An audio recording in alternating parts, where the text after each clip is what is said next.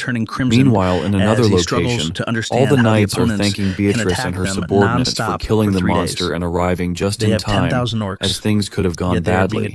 One of the female knights, concerned, asks Beatrice about the whereabouts of Suho and Jaehyuk. Beatrice explains that their mission was to help Sir Zoria and the main squad, so if the king isn't with them, it means he's with a different transport squad.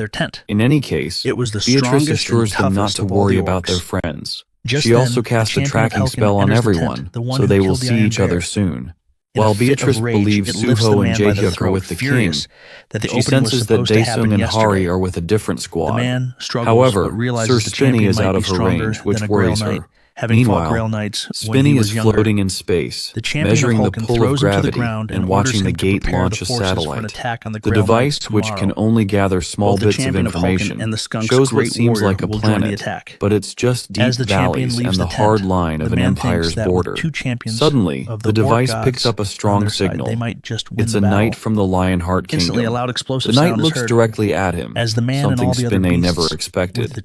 Taking off his helmet, the Lionheart knight angrily orders him to leave. On the battlefield, Leon's army stands facing an army of orcs and other monsters, all at a great distance. The orcs are marching toward them, roaring loudly. Jaehyuk, feeling the tension, acknowledges that the orcs will attack soon, but Leon explains that this is necessary to analyze their forces and uncover the true story. If Leon and his team can hold their ground, the team transporting the relic will have it easier. Jaehyuk, recalling past failures in relic transport, voices his concerns, but Leon is confident, knowing Beatrice and Spinny are there to handle things. With Leon's approval, Zoria takes the lead. However, before he can even strike, the orcs start shouting in preparation, sensing that their Helkin is watching them. Everyone, including Leon, looks at the orcs with displeasure due to their loud behavior. Just then, Helkin's champion, Balbazar, enters the battlefield, arrogantly declaring himself undefeatable and demanding to know who will fight him. Leon smirks, taunts Balbazar for being a frog in a well, and orders Zoria to bring him the beast's head. Obeying the command, Zoria draws his sword and steps forward, declaring that Balbazar will be killed here. Not taking Zoria seriously, Balbazar strikes first, but Zoria dodges and taunts him back. Confident, Balbazar lands a powerful blow with his axe, splitting Zoria in two. Balbazar raises his axe in triumph, while the knights watch in shock.